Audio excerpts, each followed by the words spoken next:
Before we begin the story, don't forget to like the video and tell us where you watched it in the comments. The land stretched flat and colorless beneath the morning sun, its silence broken only by the slow creak of saddle leather and the faint jingle of spur. Elias Boone rode alone, his horse's steady gait matching the rhythm of his own breathing. Dust clung to his coat, his face was drawn tight from days without proper rest, and his right hand rested close to his holster out of habit, not fear. Out here, movement meant life, stillness meant risk. Boone was a lawman, once a deputy under a territorial marshal before the office dissolved and the badge turned into a private burden. The raid he was tracking wasn't just another job. It had become personal. The wagon train he followed had been carrying settlers, families, children, and a store clerk he'd known from Yuma who had promised him news about a wanted man named Wade Fallon. 3 nights ago, that train was ambushed near the border. Every track Boone found told a story of panic. Horses bolting, men firing blindly, and wagons set aflame. He had followed the sign ever since, knowing he was riding closer to the kind of men who shot for sport and left their victims to the buzzards. By noon, the desert heat pressed heavy. Boone stopped near a dry wash, kneeling to study a series of hoof prints that curved toward the south. He noticed smaller tracks nearby, barefoot, light, deliberate. Apache. He moved his hand to his revolver, standing up slow, his eyes scanning the ridges and brush. Then a faint rustle came from a stand of mesquite ahead. She stepped out with a cautious grace, bow in hand, her body tense but her eyes steady. Young, perhaps early 20s, her dark hair was tied back with a leather strip, and a streak of white paint marked her cheek. Boone could tell she'd been on foot for days. Her clothes were worn thin, her moccasins torn. "Don't move," she said in accented English. Her voice wasn't shaking, but it wasn't steady either. Boone didn't move. He saw how she held the bow. Proper form, not bluffing. "I'm not looking for a fight," he answered, voice calm but low. "You're alone out here. That's dangerous country." She studied him for a moment, eyes narrowing on the badge pinned to his vest, dulled from sand and sun. "Lawman?" she asked. "Used to be." Her bow lowered slightly, but her shoulders stayed tight. "I'm looking for my brother. He was taken after a raid near the river. Maybe by the same men you follow." Boone's heartbeat steadied into something deliberate. That was the connection he needed, someone who'd seen the aftermath. "Then we're chasing the same trail," he said. "You saw them." "I saw the smoke," she replied. "They rode east. My brother's tracks were with them. He's young but strong. He'd fight." Boone looked past her to the horizon. The sun was dropping lower, giving the ground a copper glow. He calculated the distance, 6, maybe 7 hours ahead of them, depending on the terrain. He looked back at her. "You have a name?" "Naya." He nodded once. "Elias Boone." She didn't answer, but her grip on the bow eased. The silence stretched again, filled with dry wind and the sound of cicadas. Boone's mind ran through possibilities. Traveling together was risk. She could slow him down, or worse, draw trouble. But her knowledge of the land was worth more than another man with a gun. And something in her expression, a mixture of exhaustion and defiance, told him she wouldn't last another night alone without a fight. He motioned toward his horse. "If we ride together, we might find them faster. You help me find the ones who took your brother, and I'll see that you both walk away alive." Her answer came after a long breath. "I don't trust settlers, or their lawmen." Boone half smiled, but it didn't reach his eyes. "You don't have to. Just stay alive." They started walking side by side through the dry wash, her bow slung over her shoulder, his rifle resting across his saddle. For a long time, neither spoke. Each kept their own distance, listening to the wind, watching for signs, tracks, ash, anything human. Boone felt the edge of fatigue creeping back, the kind that dulls the senses and blurs the line between focus and survival. But in the corner of his vision, he caught Naya moving with instinctive precision, eyes scanning the brush, pausing every few minutes to check the trail. There was discipline in her movements, something learned through necessity, not pride. He respected that. As the sun lowered behind the distant hills, Boone finally spoke, his voice quiet but measured. "You said they took your brother. How old?" 17, she said without turning. Our tribe split after the soldiers came last winter. He stayed with me. Then he was gone. Boone felt a tightening in his chest he didn't show. He had seen that look before. The kind people wore when they'd already accepted loss but refused to say it aloud. I'll find him, he said simply. She glanced at him then, uncertain if he meant it or if it was just something men like him said. But the calm in his face, the absence of performance, made her believe it might be true. By the time dusk reached them, they found a rise of rock to camp beside. Boone unsaddled the horse, gathered dry brush, and lit a small fire shielded from the wind. Naya sat apart, staring into the darkening valley below. The air smelled faintly of smoke from somewhere far off, too faint for comfort. Boone chewed his rationed jerky slowly, thinking of the wagon train, the families buried in shallow graves, the wasted promises, the endless hunt. He wondered if this chase would end differently, or if it would be another line of graves under nameless stones. When he looked up, Naya was watching him quietly. You don't speak much, she said. He shook his head. Talking doesn't change much out here. She gave a small, tired nod, then turned back to the fire. For the first time that day, Boone felt something close to trust begin to form. Not spoken, not certain, but real enough to matter. They shared the silence like a truce. Tomorrow would bring danger. But tonight, they had the same purpose, to find the missing and to survive the desert long enough to do it. And for both of them, that was reason enough to stay by the fire until sleep finally came. The fire had burned down to a low circle of embers by the time the desert air began to chill. Boone sat against a rock with his hat tilted forward, one hand resting on his revolver, the other on his canteen. He wasn't sleeping, only drifting in a half-awareness that came from years of keeping one ear open for footsteps that didn't belong. Naya lay a few feet away, wrapped in a worn blanket, her bow and arrows beside her. She hadn't spoken in hours. The silence between them wasn't cold. It was a shared space of survival, the kind that didn't need filling with words. Before dawn, a sound stirred Boone's eyes open, the faint crunch of gravel under light feet. His hand went to the gun before he even thought about it, but the shape that emerged from the gray horizon was only Naya, her form outlined against the pale morning light. She was kneeling by a cluster of stones, touching the ground with her palm, tracing something. Boone stood slowly, his joints stiff. They passed here, she said, her voice quiet but sure. 5 horses, maybe 6. They didn't go far during the night. Boone stepped closer. The ground showed faint hoof marks, deeper on the left side and scuffing near dry wash. He could tell the riders had been carrying weight, probably supplies or prisoners. He studied Naya's face as she explained what she saw, impressed by her accuracy. She didn't guess. She read the ground like a story. You've done this before, he said. She nodded slightly. My father taught me. Before the soldiers came, before the tribe scattered. He said if you know how to read the dirt, no man can truly hide from you. Boone considered that for a moment. Smart man. She didn't answer, but her eyes softened briefly before she stood.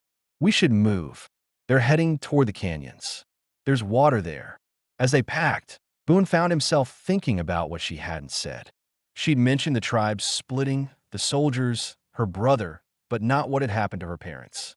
He wanted to ask, but something about her posture, straight-backed, determined, told him that question would lead somewhere she wasn't ready to go. So he kept quiet and focused on tightening the cinch on his horse. They set out just after sunrise. The desert had changed with the light. The land that looked lifeless last night now shimmered with harsh beauty, pale ridges, dry arroyos, and distant blue-gray mountains. They rode in silence, stopping every so often to check for sign. After an hour, Boone caught Naya glancing again at his revolver. She didn't try to hide it. You keep staring at it, he said finally, voice calm but direct. Why? Her reply came after a moment. I've seen guns before, from soldiers, but never this close. Never held one. Boone slowed his horse. You want to see it? Her eyes flicked toward him, uncertain whether it was a test or an offer. When he dismounted and held out the Colt, handle first, she hesitated, then stepped closer. Her fingers brushed the metal as she took it, careful, respectful, not like someone touching a weapon for violence, but like someone handling something sacred and dangerous at the same time. It's heavy, she said quietly. It should be, Boone replied. A man shouldn't forget what it's for. She turned it in her hands, checking the cylinder, the sight, the trigger guard. And how do you know when to use it? Boone looked at her for a long moment. When you tried everything else. He took it back, holstered it, and swung onto his horse. Naya seemed to think about his answer as they rode on. By mid-morning, they reached a narrow canyon where the track split. Boone climbed down and studied the sand. The prince showed a horse with a bent shoe, the kind that left a sharp nick on the right edge of every step. He remembered it from the ambush site. That meant they were close, less than a day behind. He felt the old tension creeping into his stomach, the same cold knot he used to feel before walking into a gunfight. He didn't show it, but Naya noticed the way his shoulders stiffened. You think they'll see us first? She asked. They might, Boone said, but they don't know we're coming. That's something. The canyon narrowed into a passage barely wide enough for two horses. Rocks rose on either side, and Boone felt the familiar unease of being boxed in. He scanned the ridges constantly, eyes moving with the rhythm of his breath. The world out here had no mercy for mistakes. Ambushes could come from anywhere, and he'd learned long ago that fear wasn't weakness. It was the body's way of keeping a man alive. By noon, they stopped under the shade of a rock shelf. Boone poured a bit of water into a tin cup and handed it to her. She drank, then passed it back wordlessly. He broke the quiet. Back there in the night, you said your brother would fight. You think he's still alive? Her expression didn't change, but her hands tightened around her knees. If he's alive, he's scared. He'll do something foolish trying to escape. He always does. Boone nodded slowly. Then we better get to him first. There was something in his tone, steady, unshaken, that made her look at him differently. Not as a lawman anymore, but as someone who understood loss. She wanted to ask who he had buried to make him sound like that, but she didn't. When they mounted again, the wind shifted from the south, bringing with it a faint trace of wood smoke. Boone stopped his horse instantly. His eyes narrowed. You smell that? She did. Faint but real. Not campfire smoke. Something heavier, mixed with grease and ash. A wagon fire. Boone's pulse tightened. They're not far, he said. They rode hard through the canyon until the smell grew stronger. When they reached the ridge above a dry basin, they saw it. Burned wagons, charred canvas, and two dead horses half buried in sand. The smoke still drifted weakly upward.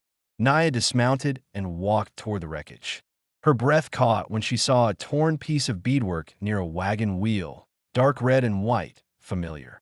She picked it up with trembling fingers. It's my brother's, she whispered. Boone scanned the area, jaw clenched. The trail leading away from the site showed drag marks. Someone had been taken alive. He crouched beside them, fingers tracing the pattern. Two men dragging one. The others rode out that way, he said, pointing toward the southeast. He's alive for now. Naya looked at him, eyes filled with something between hope and fear. Then we go. Boone stood, checking his revolver, his tone quiet but firm. We go. They mounted again and turned toward the open desert. Boone didn't look back at the wreckage. He'd seen too many scenes like it before, and each one left something behind that didn't fade. But this time was different. He wasn't riding alone anymore. And the mission wasn't just about law or revenge. It was about something smaller and far more dangerous. The chance to save what little good still remained in the world. As the sun burned high and the horizon shimmered with heat, Elias Boone and Naya rode south, following the faint marks in the sand toward the men who had destroyed everything she loved, and toward the moment when Boone would have to decide not just how far he'd go to bring them to justice, but what kind of man he still was. By the time they left the burned wagon site behind, the sun was dropping toward the west, turning the desert into a wash of dull gold and long shadows. Boone knew they had a few hours of light left, enough to close some distance, not enough to strike. The air was heavy, the silence thicker now, broken only by the creak of saddles and the steady rhythm of hooves on packed earth. Naya rode slightly ahead, her posture straight but tense, her hand gripping the reins tighter than before. Boone noticed it, just as he noticed her glancing every few minutes toward the horizon, where the trail disappeared into the heat shimmer. He didn't say anything at first. She was holding herself together the only way she knew how, by moving, by focusing, by not letting her thoughts catch up to her. He understood that too well. Boone's mind was a steady loop of calculations. Distance to the river, wind direction, how many hours before nightfall, how many men they might be facing. And beneath all that, another thought he hadn't allowed to surface since the ambush. What if the boy was already dead? He'd seen gangs like Fallon's before. They didn't take prisoners unless there was profit in it. But he didn't say that aloud. He'd learned that sometimes the only thing keeping a person alive was the hope you didn't crush. They stopped near a cluster of low rocks as twilight set in. Boone dismounted and knelt to study the sand. The tracks they'd been following were fresher now, deep, sharp, and clear. He ran his fingers along the edge of a print, feeling the ridges. They stopped here, he said quietly. Made camp sometime yesterday. Naya crouched beside him. You can tell that from just this. Boone pointed to the darker patch of sand a few yards ahead. Ash. Cold now, but not old. Maybe a day. They moved on this morning. Naya stood and scanned the horizon. Then they'll reach the river tonight. Boone nodded. That's where Fallon usually trades. Mexican side. Smugglers by whatever he brings, goods, horses, sometimes people. That last word hung heavy in the air. Naya didn't speak. She turned away, eyes fixed on the far ridge. Boone watched her jaw tighten, the way her breath came shallow for a moment before she forced it steady again. He recognized that kind of control. It wasn't calm, it was survival. They made camp without a fire. The night came fast and cold. The wind carried a faint smell of water, mixed with a metallic scent of dust. Boone unrolled his bedroll and sat beside his horse, cleaning the revolver in the dim light. He moved with slow precision, checking each chamber, each screw, the barrel alignment, routine actions that steadied his thoughts. Naya sat across from him, her knees pulled up, her bow resting against her shoulder. After a long silence, she asked, "Why are you really after them? You said they attacked a wagon train, but you followed them too far for just a report." Boone looked up from the gun, his face unreadable for a moment. Then he answered, his tone even, "Because I was supposed to protect them." Naya frowned. "You were with the train?" "No. I was hired to scout the route a week before they came through. I told them the trail by Dry Creek was safer, but the lead wagon captain didn't listen. He took the shortcut near the border to save time. I found what was left 2 days later." He paused, staring into the dark. "Families. A man I knew from Yuma. He was bringing a list of names. Outlaws, buyers, traders. Fallon's name was on it. He holstered the gun and met her eyes. That list burned with him. So now I'm doing it the hard way." Naya watched him quietly, her expression shifting from suspicion to understanding. "You think catching them will make it right?" Boone gave a small, tired shrug. "No, but maybe it'll stop the next train from burning." They sat in silence again. It wasn't comfortable, but it wasn't empty either. For the first time, Boone noticed how her exhaustion showed when she wasn't moving. Dark circles under her eyes, her hands trembling slightly when she rubbed her arm for warmth. He reached into his saddlebag and pulled out a piece of jerky and a small tin of beans. "Eat," he said. She hesitated, then accepted. "You always this quiet?" He smirked faintly. "Only when I have company." She almost smiled, then caught herself and looked away, but her shoulders eased. The night settled heavier, but it didn't feel hostile anymore. Before dawn, Naya woke to the faint scrape of boots on stone. Boone was already standing at the edge of camp, scanning the horizon through his field glass. The early light painted the desert in dull gray. "They crossed the ridge," he said. 3 hours ago, maybe less." Naya joined him, squinting into the distance. "Can we catch them?" Boone lowered the glass. "We could try, but we'll have to move light." He turned to his horse, stripping off anything unnecessary, extra blankets, tools, gear. "Every pound slows us down." Naya followed his lead, leaving behind everything she could spare. When they mounted, Boone gave a short nod toward the east. "If we push through the day, we'll see their smoke by sundown." They rode hard, the sun climbing fast, the heat building again. Boone felt the weight of fatigue pressing on his body, but he ignored it. The desert demanded rhythm, one that broke the weak and rewarded the patient. Every so often he glanced at Naya. She was holding up, focused, relentless. He respected her more with every mile. By late afternoon, they crested a hill overlooking a long stretch of scrubland, and there, in the distance, thin columns of smoke twisted into the sky. Boone stopped, breathing deep, eyes narrowing. "That's them," he said. Naya's heartbeat quickened. "Then we can." "Not yet." Boone cut her off gently. "We don't charge in blind. We watch first. Count heads. Wait for dark." She wanted to argue, but didn't. Boone's voice had the weight of experience. Instead, she asked, "What if he's hurt?" "Then we get him out alive." "That's the plan." They tied their horses behind a rise of stone and crawled forward on foot. From the ridge, they could see the camp below, a cluster of tents, a few horses, and the glow of a small fire. Boone raised his glass again, scanning every detail. 7 men, maybe 8. One limping slightly. A cage of rough poles near the fire. 2 figures inside. Naya's hand clenched around the rock beside her. "He's there," she whispered. Boone watched her face harden into resolve. He saw the tremor in her jaw, the mixture of fear and purpose. She was no longer just a desperate sister. She was part of the hunt now. "We'll move at first light," Boone said, lowering the glass. "When they're tired, when they think they're safe. Quiet and quick." She nodded. "And if they see us?" Boone's hand rested lightly on his revolver. "Then we finish what we started." The two of them stayed on that ridge as the sky darkened, the fire below flickering like a warning in the wind. Neither spoke again. The desert stretched silent around them, vast and uncaring, while Boone's thoughts ran steady, planning routes, escape paths, distances, shots. He'd done this before too many times, but this one felt different. Not because of vengeance or justice, but because for the first time in years, he wasn't fighting for himself. He glanced at Naya, who sat still beside him, eyes fixed on the camp, her brother's life flickering somewhere in that light. Boone adjusted the brim of his hat, exhaled slow, and settled in for the night. Tomorrow would decide everything. The night was cold and long, the kind that stretched time until every minute felt heavy.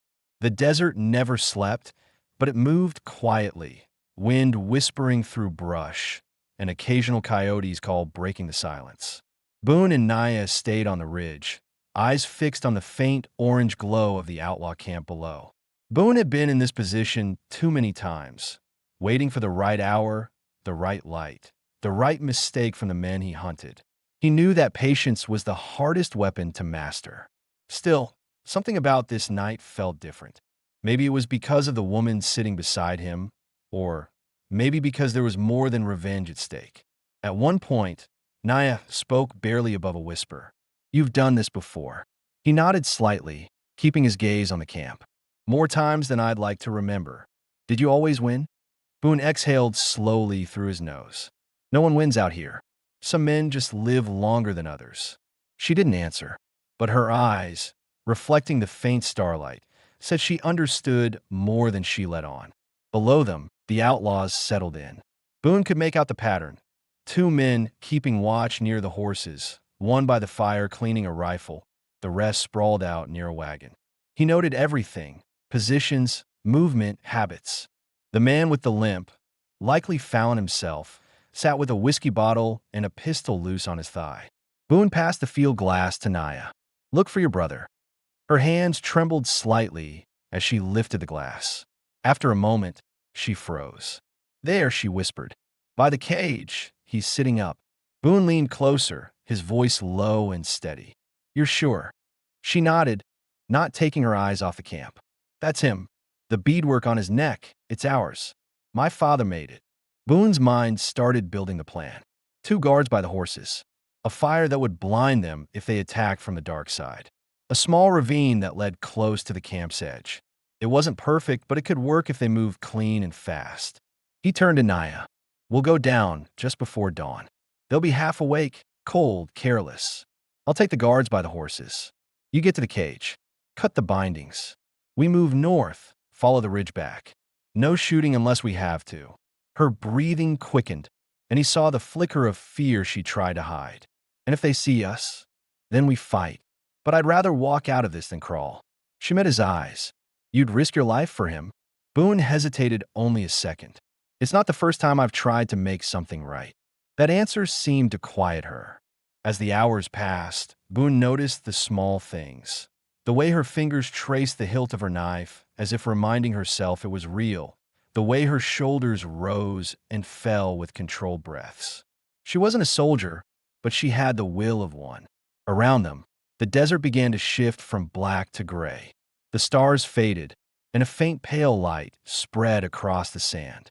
Boone stood, rolling his shoulders to ease the stiffness, and loaded his revolver with careful hands. Time, he said quietly.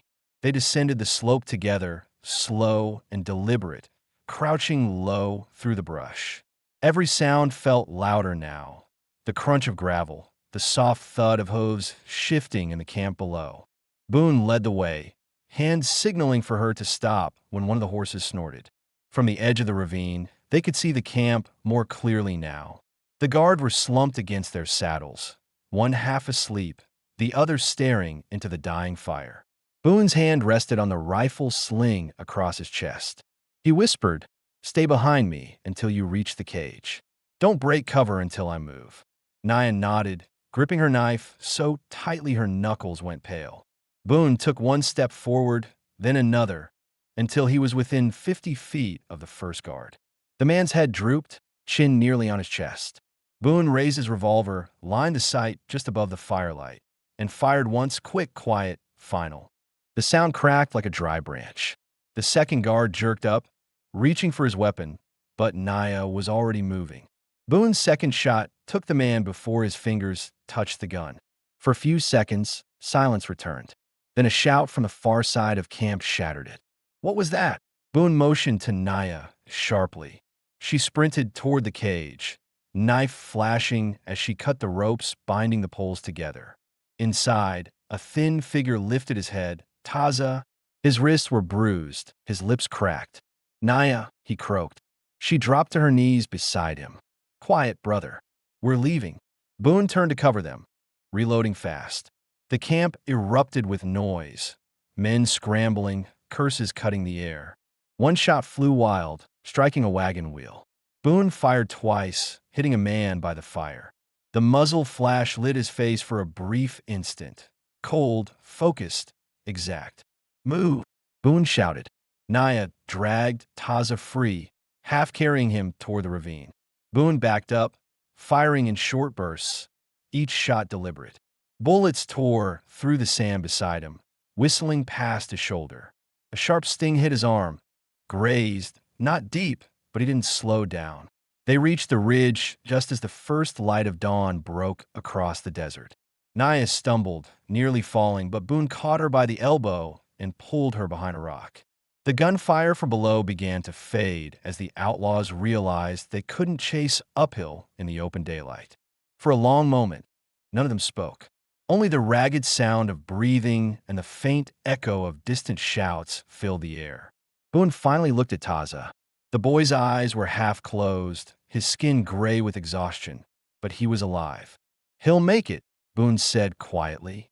Naya wiped the dust and sweat from her face. "We need to get him water. He hasn't eaten in days." Boone nodded. "There's an old mission north of here, abandoned years ago. Walls still stand, and there's a cistern. We rest there, patch up, and figure the next step." She looked at him, her voice steady but low. "You're bleeding." He glanced at his arm. "Just a graze. I've had worse." When they finally mounted up again, Boone looked back at the camp. The smoke from the fire was curling into the sky, and he could see men moving, regrouping. They'd be after them soon. But for now, they had distance, cover, and a purpose that outweighed fear. As they rode toward the north ridge, Naya kept her brother close, her hands steady on the reins. Boone rode slightly ahead, scanning the horizon. His arm throbbed, but his thoughts were clear. He had seen what Fallon was capable of. He knew that letting those men live meant more raids, more graves, more blood on the sand. This wasn't over. Not until Fallon was either in irons or in the ground. Behind him, Naya spoke softly, her voice trembling from relief. You came back for him. You didn't have to. Boone didn't turn around, didn't sit right to leave him. She was quiet for a moment, then said, You're not like the others. Boone gave a faint, humorless smile. I've heard that before. The morning light stretched across the plain as they disappeared into the high desert. The wind was cool again, the air carrying the faint sound of distant pursuit. But this time, Boone didn't feel the old weight of guilt or failure.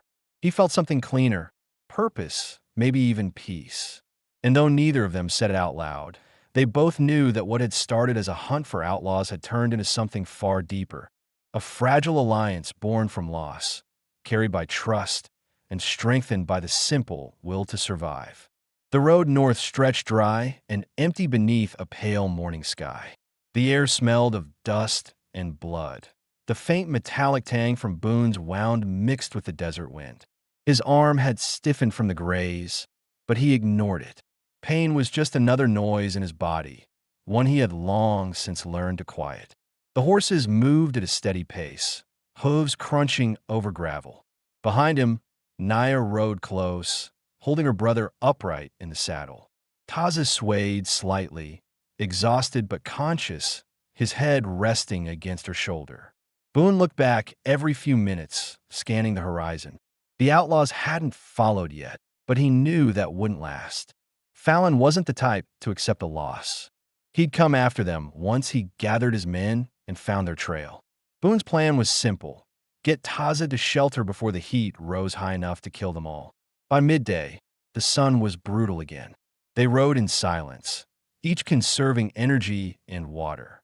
The land began to change, a rise of scattered rocks, the faint outline of something man-made in the distance. Boone slowed his horse and pointed ahead. There, he said, old mission. You'll see the walls soon. When they reached it, Naya finally exhaled in relief. The structure stood half buried in sand, crumbling adobe walls, an arched entryway eaten by time, and a small bell tower tilting slightly to one side. A dry courtyard lay beyond the gate, and in the center, a cracked stone cistern still held a shallow pool of rainwater. Boone dismounted, walked straight to it, and tested it with his hand. Cool. Clean enough. Get him down, Boone said. Naya helped Taza off the horse. Lowering him gently onto a bedroll, Boone unrolled under the shade of a wall. She cupped her hands in the water and brought it to her brother's lips. He drank greedily, coughing, then drank again until his breathing steadied. Boone watched quietly, scanning the horizon one more time before unbuckling his gun belt and laying it beside him. After a few minutes, Naya looked at Boone's arm. You need that cleaned, she said firmly. Boone sat down against the wall, his face expressionless. It's nothing. Let me see, she insisted. He hesitated, then shrugged out his coat and shirt sleeve, revealing the gash, a long, clean tear through the upper arm, dried blood crusted at the edges. It wasn't deep, but it needed care. Naya tore a strip from her own scarf, soaked it in water, and began cleaning the wound. Boone flinched once, more from instinct than pain. You've done this before, she said softly. Plenty of times, Boone replied, usually with less help. Her hands were careful, efficient. You don't ask for help often, do you? He looked at her, eyes steady. Not much point in asking when there's no one left to give it. The quiet that followed wasn't awkward. It was the kind of silence that carried understanding without needing words. Boone had revealed more in that one line than in all their days together. After tending his wound, Naya leaned back, wiping sweat from her brow. You lost someone, she said quietly. It wasn't a question. Boone's gaze drifted toward the open doorway, where the horizon burned bright. Wife. Long time ago. Fever took her. No children. I left the town after that and never stayed anywhere long enough to lose anything again. Naya looked down. My mother died the same way. We buried her by the river. My brother was just a boy. He asked me why the world takes good people first. I told him I didn't know. Boone's jaw tightened, but his voice stayed calm. World doesn't take good or bad. Just takes what's in reach. She nodded slowly, letting his words settle. Taza stirred, murmuring something in Apache. Naya leaned close, answering softly, her voice carrying warmth Boone hadn't heard before. The boy's eyes opened briefly. "You found me," he whispered. Naya smiled faintly. "Of course. You think I'd let you wander off with fools." He tried to laugh, but winced, the sound fading into a weak cough. Boone brought him a canteen. "Drink. Slow." Taza looked up at Boone. "You're the law." "Used to be," Boone said. "Now I just follow what's left of it. Why help us?" Boone paused, then said, "Because someone should." The boy seemed to accept that, closing his eyes again. As afternoon settled, Boone walked around the mission's perimeter, checking for tracks. The place was defensible, thick walls, one entrance, good sight lines, but was also exposed on 3 sides. He found fresh prints leading west. Scouts, maybe. His gut told him Fallon was already hunting. When he returned, Naya was sitting by the cistern, washing blood from her hands. She looked up at him. "They'll come, won't they?" Boone nodded. "They'll try. Can we fight them?" "Not for long," he said plainly. "But we can make it costly." That honesty didn't frighten her. If anything, it steadied her. "Then we stay until my brother can ride." Boone agreed. At first light, we moved towards San Almas. There's a marshal there who still believes in his badge. If we can get Fallon's name into his report, he won't hide long. The idea of returning to a town full of armed men didn't comfort Naya, but she trusted Boone's certainty more than her own fear. What if the marshals know better than the others? Boone gave a thin smile. "Then I'll handle it another way." Evening fell. They built a small fire in the courtyard, keeping it low to avoid drawing light too far. Boone cleaned his revolver while Naya divided the last of the jerky and beans. Taza slept beside them, breathing shallow but steady. As they ate, Boone noticed how the tension in Naya's face had eased. The hard edge she carried when they met was still there, but beneath it was something different now. Resolve. She wasn't just surviving anymore. She was planning, thinking, learning. After a while, she said quietly, "When this is over, what will you do?" Boone stared into the fire for a long time before answering. "I don't know. Maybe stop chasing ghosts. Maybe find a piece of land and see what silence sounds like when it's not full of regret." Naya studied him carefully, then nodded. "You do well with land. You move like a man who needs roots." He gave a short, dry chuckle. "Haven't heard that in a long while." They sat quietly until the fire burned low. Somewhere in the distance, a coyote howled. Boone stood and checked his rifle one last time before resting it beside him. "Get some sleep. I'll take first watch." Naya didn't argue. Exhaustion had finally caught up with her. As she lay down beside her brother, she glanced once more at Boone, who sat at the entrance of the mission, silhouette outlined against the faint glow of the fire. His head was tilted slightly, listening to the night, the kind of listening only men who had lived too long in danger knew how to do. Before her eyes closed, she thought about something he'd said earlier. No one wins out here. Maybe that had been true once. But as she watched him sitting guard under the endless desert sky, she wondered if sometimes survival itself could be enough of a victory. Boone stayed awake until the stars dimmed, his revolver resting across his knee. Every sound was a potential threat, the flutter of wings, the crack of shifting wood, but nothing came. For the first time in days, the night held stillness instead of dread. He looked toward the sleeping forms near the fire and thought, almost against his will, maybe this is what's left of peace. But he also knew the desert never gave peace freely. It only lent it for a while, and by morning, the debt would likely come due. The first light of dawn crept through the cracks in the old mission walls, painting the floor with faint lines of gold. Boone had not slept. He sat against the doorway, hat tilted low, rifle across his knees, eyes steady on the horizon. The night had passed quietly, but that kind of silence in the desert never lasted. It was the calm before motion, the stillness that warned rather than comforted. When Naya stirred awake, the first thing she saw was Boone's silhouette, unmoved like part of the stone itself. Her brother was still asleep beside her, his breathing steadier now, color slowly returning to his face.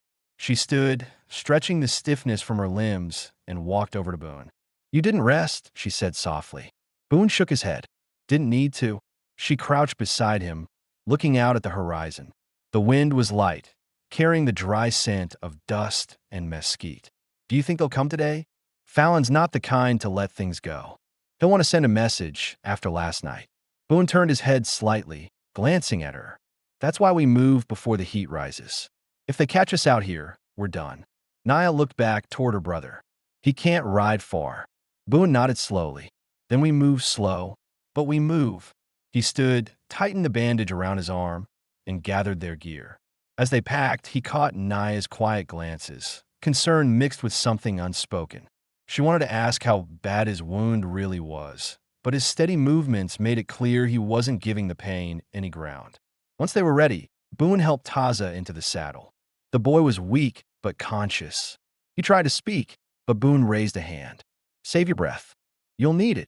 They left the mission and rode north, keeping close to the rocky ridges where the ground was harder to track. Boone rode point, eyes sweeping the terrain for signs, broken brush, disturbed sand, anything out of place. His mind worked in layers, weighing distance against risk, time against pursuit. By mid-morning, the sun had turned merciless again. Heat shimmered off the stone, warping the horizon. Taza's head drooped, and Nia steadied him every few minutes. Boone slowed the pace, guiding them toward a narrow pass flanked by tall red cliffs. This canyon will cut our trail, he said. If Fallon's men are following, we'll lose them for a while. As they entered the pass, the sound of the world changed. The wind died. Their horses' steps echoed against the walls. Boone's hand drifted to his revolver. Every instinct told him something was wrong. Halfway through, he saw it. Faint scuff marks on the rock, too deliberate to be animal tracks. Then the flash of sunlight on steel high above the ridge. Down, he barked. The shot cracked a heartbeat later. A bullet hit the rock beside him, shattering stone into dust. Boone swung from his saddle and fired upward, his voice low and sharp. Cover! Move! Nia leapt off her horse, pulling Taza behind a boulder. She grabbed her bow, loosed an arrow toward the ridge, and ducked again as another shot rang out. Boone counted 2 rifles, maybe 3. Ambush. They'd been spotted leaving the mission. He returned fire, quick and efficient, pinning one shooter down. The other fired back, splintering the rock beside his head. Boone felt the heat of the bullet pass close, but didn't flinch. Nia fired again. Her arrow struck the ridge wall near one of the gunmen. It wasn't a hit, but forced the man to shift. Boone took the opening. One clean shot. The man toppled from the ridge, landing hard on the rocks below. The remaining shooter fled, his shadow vanishing across the ridge line. Boone tracked him through his sight, but held fire. The man wasn't worth a bullet he might need later. Silence returned, broken only by the horse's nervous snorts and Taza's shallow breathing. Boone stood, scanning the ridge one last time. They know where we're heading now, he said quietly. Fallon won't be far behind. Nia's face was pale, but her voice stayed firm. We can't go back. We won't, Boone said. San Almas is half a day north. If we reach the valley before night, we can get help. He reloaded calmly, eyes still scanning the canyon. Nia noticed how steady he was, how every motion was measured. No panic, no wasted breath. She understood now why men like Fallon feared him. Boone wasn't just dangerous. He was unbreakable in moments when others fell apart. They pressed on through the canyon. Hours passed under the crushing heat. Boone rationed the water, giving more to Taza without saying a word. Nia noticed, but didn't thank him. She knew he wasn't doing it for gratitude. By late afternoon, they reached the edge of the valley. Below them, the land opened into a stretch of scrub and dry riverbed that led toward a faint line of civilization, San Almas. Boone stopped his horse and studied the open ground. Too exposed. No cover for miles. Nia followed his gaze. You think they'll attack before we get there? If Fallon's close enough, yes, Boone said. But we'll keep riding. No stops. No hesitation. Once we reach town, we'll find Marshal Denton. He's the last law out here worth the name. Nia frowned. You know him? Boone nodded. Old partner. Before I quit the badge. He's not perfect, but he doesn't sell men for coin. That line caught her attention. Is that what Fallon does? Sells people. Boone's eyes darkened. Yeah. Captives, workers, anyone he could trade across the border. That's how he keeps money and protection. He's paid off more than one deputy in these parts. It explained something that had nagged at Naya since they met. Why Boone had left the law. She'd wondered if it was disillusionment or guilt. Now she knew. You couldn't stomach it anymore, she said quietly. Boone looked straight ahead. You see enough good people left for dead, while the guilty ride free. You start asking if the badge still means anything. For me, it stopped. They rode in silence after that. The desert stretched endless before them, but the line of the town grew clearer with every mile. A few rooftops, a water tower, faint smoke from chimneys. As the sun began to fall, Boone spotted movement behind them. Dust on the horizon. Riders. He turned to Naya. They found us. We run. The chase began fast and violent. Boone spurred his horse forward, shouting for Naya to stay close. The ground shook under pounding hooves. Bullets tore through the air, some striking the sand inches away. Boone turned and fired once, twice, forcing the pursuers to veer. Almost there, he called out. The town was only a few hundred yards away now, the sound of church bells faint in the distance. Taza clung to Naya as she leaned low over her horse's neck, eyes fixed on the town ahead. Boone rode beside them, firing backward without looking, instinct guiding every pull of the trigger. The first outlaw's horse stumbled, crashing to the ground. Another fell behind, shouting. By the time they reached the outskirts of San Almas, the gunfire had stopped. The remaining riders turned back, unwilling to risk riding into a lawman's town at sunset. Boone slowed his horse at last, chest heaving from the run. They had made it. Barely. The street ahead was quiet. Shops shuttered, lanterns glowing faintly. A few townsfolk peeked from behind doors, curious but wary. Boone led them toward a building marked Territorial Office, U.S. Marshal Service. He dismounted, boots hitting the ground hard, and tied his horse to the post. Stay close, he told Naya. We're safe here for now. Inside, the air was cool and dim. Behind a desk sat a broad man with a mustache gone gray at the edges. He looked up slowly, his hand pausing on a pen. Well, I'll be damned, he said. Elias Boone. I thought you were dead. Boone allowed a faint, tired smile. Not yet, didn't. How about something that'll make you wish I was? Naya stood beside him, her brother leaning against the doorframe. The marshal's eyes flicked to them, then back to Boone. This about Fallon? Boone nodded. He's running a trade ring across the border. Got proof, witnesses, names. But he's coming for us.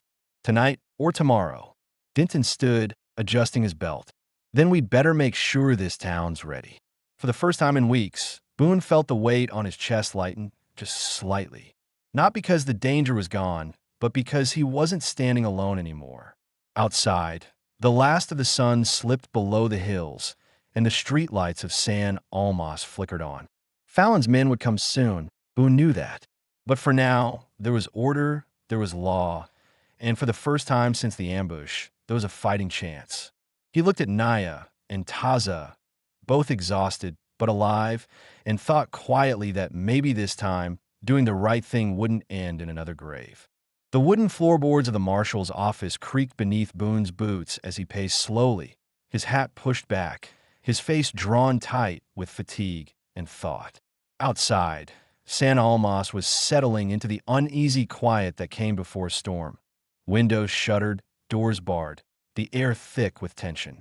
The light from the oil lamp threw long shadows across the room, bending over the maps and papers spread across the desk. Marshal Denon leaned over one of those maps, a finger tracing the trail Boone had marked earlier. Fallon's gang was last seen south of here, he muttered. If they're riding hard, they could be at the ridge by morning. They'll come sooner, Boone said, his voice low but certain. He won't wait for daylight. He wants revenge, not prisoners. We heard his pride. Denton looked up. How many? 7 left, maybe 8. One of them's a sniper, long rifle, good shot. Boone's gaze shifted toward the window, where faint lamplight flickered from the saloon across the street. He'll take the high ground if we let him. Naya sat in the corner beside her brother, who lay resting on a cot. The doctor had cleaned his wounds and bandaged his ribs, but the boy was still weak. She watched Boone silently, her mind turning over questions that had grown heavier since they reached the town. Finally, she asked. You said you and Fallon knew each other before. How? Boone stopped pacing. For a moment, his face hardened, as if she'd touched something he had buried deep. He was a deputy once, worked out of Yuma. Thought he could make more money running guns than catching outlaws. Well, I found out. I tried to bring him in. He shot 2 men in the process and ran south. Been playing outlaw ever since. Denton exhaled sharply. Hell, that explains the supplies he's been getting through official channels. I had a feeling one of our own was feeding him. Boone nodded grimly. He's got friends wearing badges on both sides of the border. That's why we need witnesses. Naya and her brother. They'll tell the truth about what he's been doing. Naya met his eyes. And if the law doesn't listen? Boone's answer was quiet but firm. Then we make them. Denton studied Boone for a long moment before standing. I'll send word to the telegraph operator. Get a message to Tucson for reinforcements. They might take a day or two, but it's better than nothing. He turned to Naya. You and the boys stay inside. Lock the door. Boone, and I'll keep watch from the office. Naya hesitated, then nodded. We'll be ready. As Denton left, Boone checked his revolver again, spinning the cylinder out of habit, the faint click echoing in the still room. He caught Naya watching him. You think we'll live through this? She asked. Boone holstered the gun and looked at her evenly. I've seen worse odds, but we'll have to be smart. Fallon's men don't fight fair. She stood, crossing her arms. Neither do we. That made him pause, a flicker of respect crossing his face. Good. Keep that mindset. Hours passed. The town slept uneasily while Boone and Denton set traps. Barrels turned into barricades, windows shuttered, rifles loaded. Boone positioned himself near the front window, watching the street through a slit in the boards. Every creak of wood, every gust of wind made his hand drift toward his weapon. Around midnight, Naya came to stand beside him. She held her brother's small knife, the handle wrapped in worn leather. Boone looked at it, then at her. That won't do much against rifles, he said. I know, she replied, her voice calm. But it reminds me what I'm fighting for. Boone didn't argue. He understood. The silence broke at last when a single horse's cry echoed from the south road. Boone tensed, hand on the rifle, eyes narrowing. Then came the sound he'd been waiting for, the faint clatter of hooves, multiple riders moving in formation. He exchanged a glance with Denton, who had returned from the back alley. They're here, Boone said. The first shots came without warning. Glass shattered. A bullet splintered the doorframe inches from Boone's shoulder. He fired back instantly, hitting the shadow of a man crouched behind a wagon.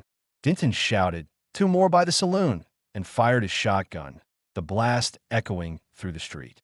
Naya ducked low behind the desk, pulling Taza down with her. The boy's eyes were wide, fear and adrenaline warring in his young face. Boone's voice cut through the chaos, steady and commanding. Stay down. Don't move until I say. Outside, the gunfire intensified, the air filled with smoke and dust. Boone shifted to a new position, leaning out the broken window and returning fire with measured precision. Each shot was placed, not wasted. Then came the sniper, exactly as Boone had predicted. A muzzle flash from the rooftop across the street. Boone's hat jerked as the bullet tore through the brim. He ducked back, breathing hard. Rooftop, east side. Denton cursed under his breath. Can't get a clean shot from here. Boone glanced at Naya, who was peering over the desk. You still got that bow? He asked. She nodded. Good. Why draw his fire? Aim high. Left corner of the roof. That's where he's perched. She didn't question him. Boone stepped into the doorway, exposing himself just enough to be seen. Another shot cracked through the air, grazing the doorpost beside him. At that exact moment, Naya drew the bowstring back and loosed. The arrow arced through the night and struck the sniper's shoulder.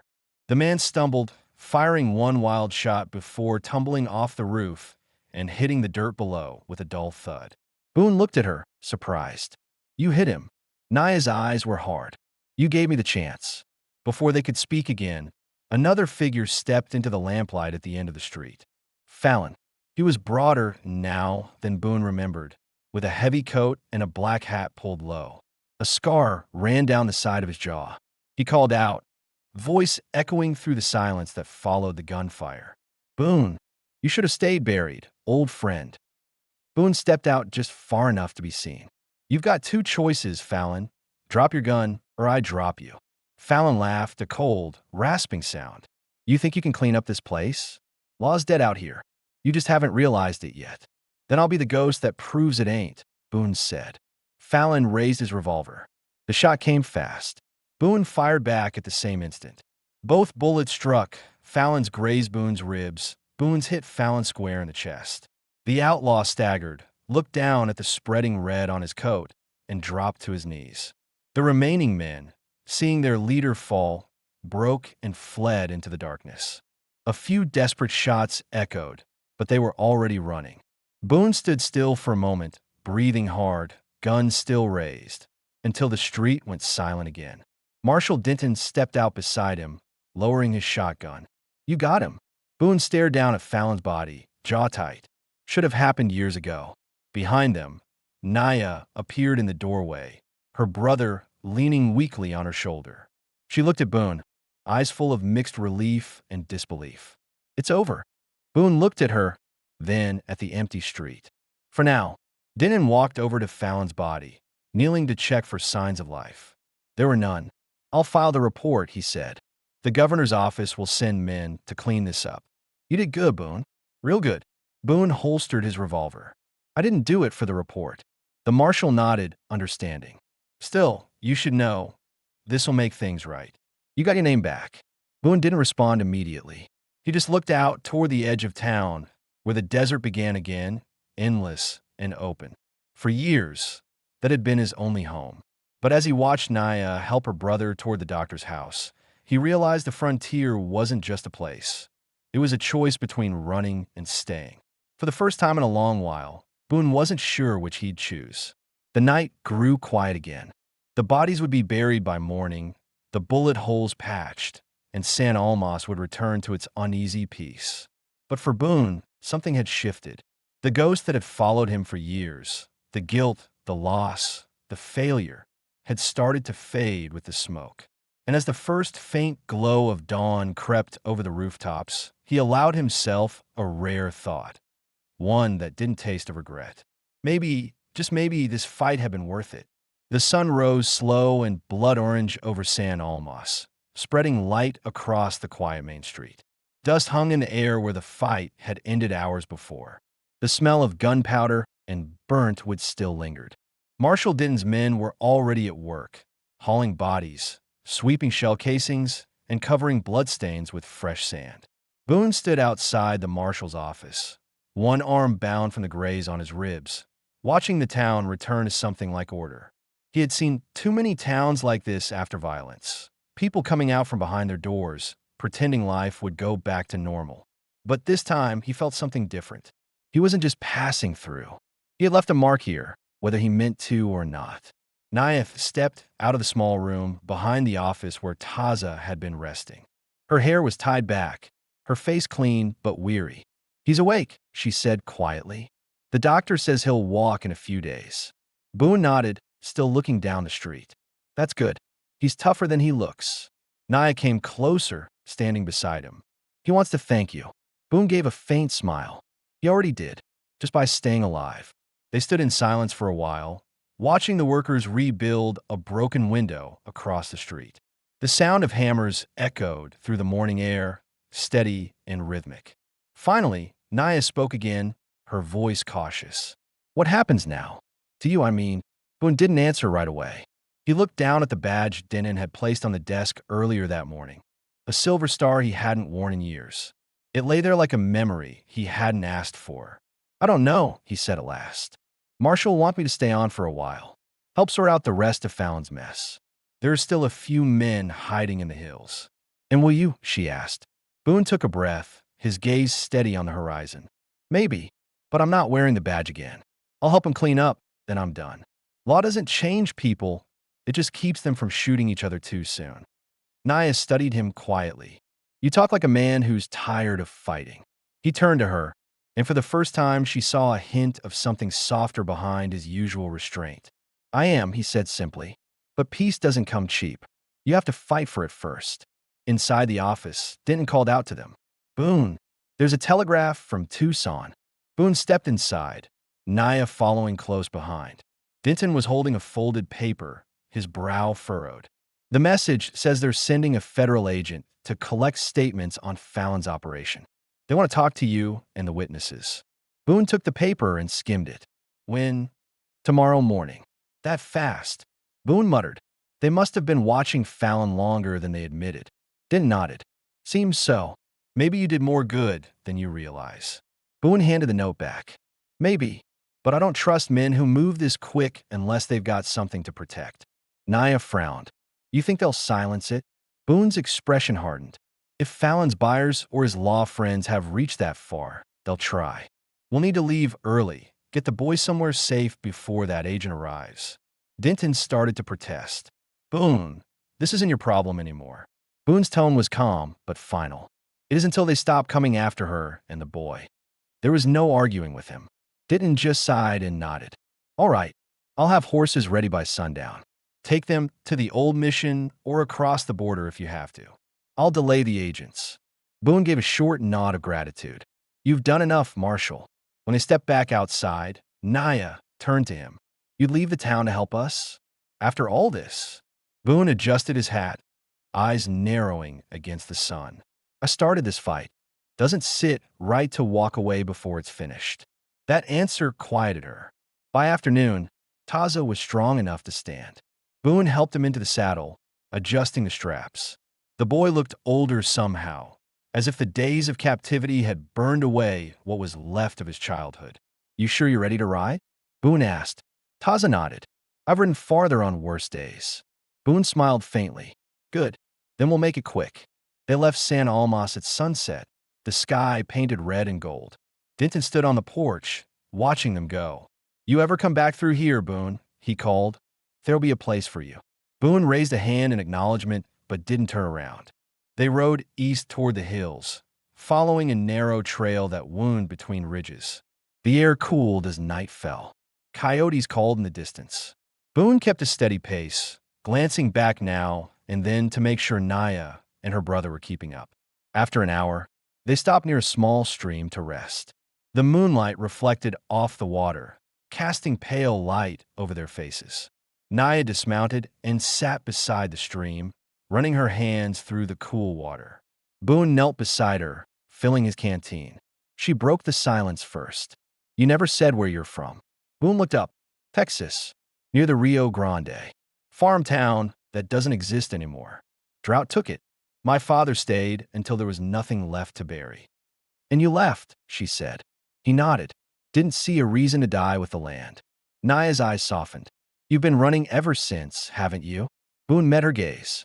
Maybe, but I think I'm getting tired of it. The sound of the stream filled the pause between them. For the first time since they met, there was no urgency, no fear chasing their next step. Just quiet. Taza was already asleep beside the horses, wrapped in his blanket.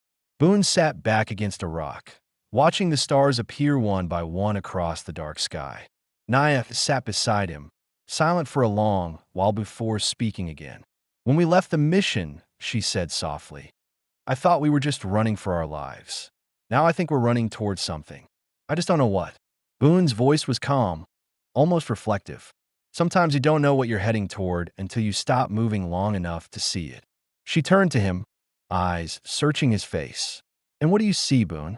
He hesitated, then looked toward her and said quietly, a second chance. Naya held his gaze for a moment, unsure how to respond. Then she smiled, a small, genuine smile that reached her eyes. Then maybe it's time you took it. Boone didn't answer, but the faint curve of his mouth said enough. The night passed peacefully, the first without gunfire or pursuit since they met. When dawn came, they were already on their way again, the rising sun glinting off Boone's revolver and the edge of hope beginning to return to their journey. For the first time in a long while, none of them were just surviving. They were living slowly, cautiously, but truly. And though Boone didn't say it aloud, he knew that somewhere between the burned wagons and the quiet stream, he had found what he hadn't known he was looking for, a reason to stop running. Morning arrived with a clear sky and the kind of still air that made every sound travel for miles. Boone rose first, his instincts tuned to the quiet around them. No birds, no wind, just the creak of his saddle leather and the steady drip of water from the stream nearby. He stood for a moment, scanning the horizon, then looked back at Naya and Taza. They were still asleep, wrapped in their blankets, the faint light of dawn painting their faces in soft gold. For a moment, the sight stirred something unfamiliar in Boone, a sense of peace he hadn't felt in years. It didn't last long. He saddled the horses and checked the rifles. The habit of vigilance was bone deep. Out here, peace never came without a price.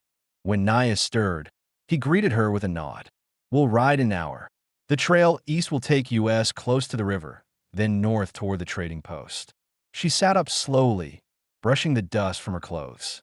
"And after that," Boone tightened the cinch on his saddle. "After that, you and your brother can decide where you want to go. Tucson, maybe. The marshal can make sure you're safe there."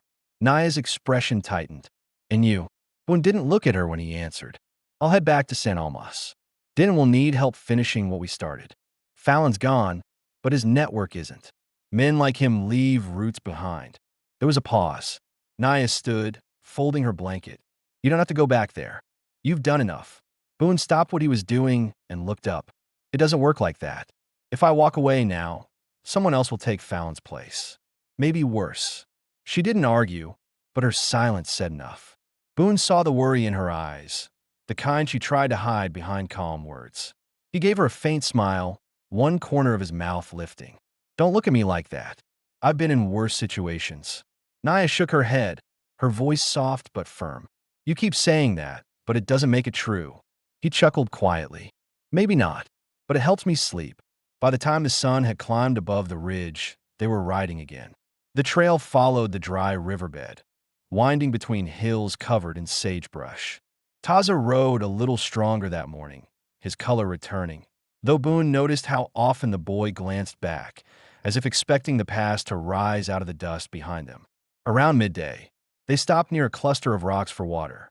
Boone crouched beside Naya, studying the land below.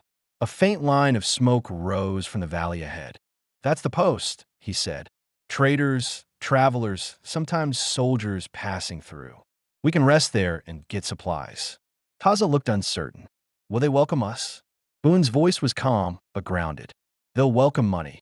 That's all that matters out here."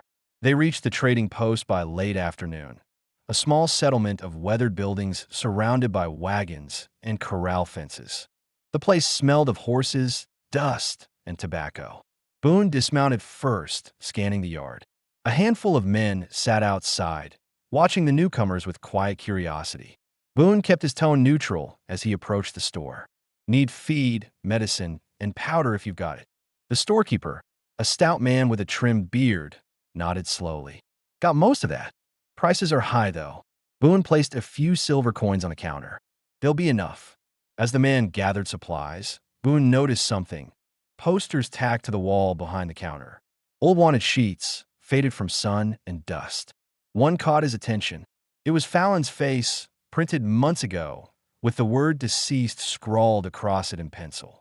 But beneath it, another sheet listed names Boone didn't recognize. New outlaws connected to Fallon's ring. Boone tapped the paper with his finger. "These men, they've been through here." The storekeeper hesitated. "Maybe." Couple riders stopped by last week asking questions about a lawman and an Apache woman. So they were bounty agents. Boone's stomach tightened. "What direction do they go?" "East," the man replied. "Said they were heading for the border." Boone nodded slowly, masking his reaction. "Appreciate it." He gathered the supplies, thanked the man, and walked back outside. Naya saw his expression and knew before he spoke. "Someone's coming." "Bounty hunters," Boone said quietly. "Men working under Fallon's old contacts. They want to clean up what's left, silence anyone who knows too much." She looked toward her brother, who was tying down the saddlebags. "Then we can't stay here." "No," Boone said. "We'll rest for an hour. Then we move north." They rode again before sunset, keeping to the rocky trails where their tracks wouldn't hold. The sky turned crimson as the day faded, the air cooling fast. Boone led them through a narrow pass that opened into a broad plateau. From up there, they could see the river winding far below like a silver thread. Naya's horse stumbled slightly, and Boone reined in beside her. "You all right?" She nodded. "Just tired." He looked at her for a long moment. "You've been running a long time, Naya. You don't have to anymore." Her voice was quiet, but there was something raw in it. "Then stop running with me. Stay." Boone blinked, caught off guard by the directness of her words. For a moment, neither spoke. The wind tugged at their coats, the smell of the desert filling the space between them. He finally said, "You don't know what I am. I've done things that don't wash off easy." "I don't care about what you were," she replied, her tone steady. "Only what you've done since I met you. You saved my brother. You stood when others would have turned away. That's who you are now." Boone looked at her, really looked, as if searching for something he'd lost years ago. Then he glanced away, breaking the moment with a quiet sigh. "We'll talk about this when we're safe." But Naya smiled faintly. "We've been safe for hours, Boone. You just don't want to believe it yet." He couldn't help but smile in return, a rare thing for him. "Maybe you're right." They made camp under the stars that night, far from any road or trail. Taza slept first, worn out from the ride. Boone sat by the small fire, cleaning his revolver in silence. Naya watched him, then asked softly, "You ever think about settling somewhere? For good?" Boone didn't look up. "I used to. Before I learned the land doesn't keep promises." "But people can," she said. "Sometimes." He finally looked at her, the firelight reflecting in his eyes. "If I found the right reason, maybe I'd try again." Naya smiled, leaning closer to the warmth of the fire. "Maybe you already have." The conversation faded into comfortable quiet. The wind shifted, carrying the scent of sage and smoke. Boone listened to it, his body finally relaxing for the first time in what felt like years. When he finally lay down beside the fire, his hat tipped low over his eyes, he didn't think about Fallon, the law, or the ghost that had chased him across the desert. He thought about Naya's voice, her brother's laughter earlier that day, and the strange, unfamiliar weight in his chest that didn't feel like regret. It felt like belonging.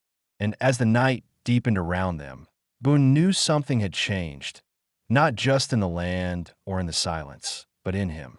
For the first time since his wife's death, he wasn't just surviving out of duty or guilt. He was choosing to live. By dawn, the horizon glowed faintly blue, and Boone rose to stir the fire. Naya joined him, wrapping her blanket around her shoulders. Neither spoke, but when their eyes met, there was no distance left between them. Whatever came next, they'd face it together. The final morning came quiet and still. The kind of silence that didn't warn, it comforted. The sky was pale blue, streaked with thin clouds drifting east. Boone rose before the others, as he always did, checking the horses, scanning the horizon. Nothing moved except the slow ripple of heat over the rocks. The air smelled of dust and the faint sweetness of mesquite. For the first time since he'd met Naya, Boone didn't feel hunted. The trail behind them had gone cold. He turned back toward the camp. Naya sat near the dying fire, warming her hands, her hair loose around her shoulders. Taza was still asleep, curled in his blanket. Boone watched her quietly for a moment before speaking. "We'll reach the valley by noon," he said. "After that, it's an easy ride north to the ranchlands. You can find work there, maybe a place to stay." Naya looked up at him, her eyes steady. "You say that like you won't be there." Boone paused, then crouched beside the fire. "I've been thinking about it. Once I know you two are safe, I'll ride back to San Almas. Help didn't finish what's left. Clean out the last of Fallon's men." Her voice was calm, but carried something sharper beneath it. "That's not duty anymore, Boone. That's habit. You don't owe the dead your life." He met her gaze. "Maybe not, but I owe it to the living to make sure men like Fallon don't come crawling back out of the dirt." She studied him for a long moment, her face softening. "You think everything breaks if you stop fighting. Maybe not everything does." He didn't answer. He didn't know how. They broke camp and rode under the growing sun. The land ahead opened wide, a stretch of grassland broken by cottonwoods and shallow streams. It was greener here, the first sign that they were leaving the harsh desert behind. Birds wheeled overhead, and for the first time in weeks, the world didn't look like a battlefield. Taza rode beside Boone, stronger now, his voice returning. You really were a lawman, the boy said, half in awe, half in disbelief. Once, Boone replied. Long time ago. Do you miss it? Boone thought about it for a moment. No, the badge doesn't make a man right. It just tells everyone who to blame when things go wrong. Taza smiled faintly. Naya says you only fight for people who can't fight for themselves. Boone looked at him, surprised. She said that. The boy nodded. She's right. Boone's mouth twitched into a small, weary smile. She's right more often than I'd like to admit. They reached the edge of the valley by midday. Below them, a small settlement lay scattered along the river, a cluster of farms, a church steeple, smoke curling from chimneys. It was quiet, ordinary, untouched by the violence that had chased them. Boone stopped on the ridge, staring down at it. You can start fresh here, he said. No one will ask where you came from. Just say your brother and sister from the north looking for work. Naya dismounted, standing beside him. And you? Boone took off his hat, ran a hand through his hair. I'll head back the way we came. Make sure the trail's clear. Maybe go farther east after that. Haven't decided. You don't have to keep wandering, she said softly. You could build something. Here. He looked at her then, really looked, the wind tugging at the brim of his hat. You think a man like me belongs in a place like that? Naya stepped closer. You've already proved you do. There was a stillness between them, a long, unspoken moment where the noise of the world seemed to fade. Boone's eyes dropped briefly to her hand, resting near his arm. He didn't move away this time. You saved us, she said quietly. But you also saved yourself, Boone. You just don't see it yet. He didn't argue. The words sat heavy and true. When they reached the settlement, Boone helped Naya and Taza find a small cottage near the river, abandoned but sound. The woman who owned the nearby farm, a kind widow named Mrs. Talbot, agreed to let them stay in exchange for work. Harvest season's coming, she said. I could use strong hands. Naya smiled. You'll have them. Boone unloaded their supplies, tying down the last of the saddle gear. He handed Naya the rifle she had used since the canyon. Keep it, he said, just in case. She accepted it carefully, her fingers brushing his for a moment. You could stay, she said again, her tone softer this time, not as a plea but as an offer.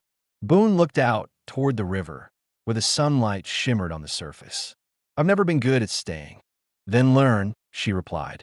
He almost laughed, shaking his head. You make it sound simple. It's not, she said, but it's worth trying. Boone stood there for a long time, unsure whether the ache in his chest was warning or relief.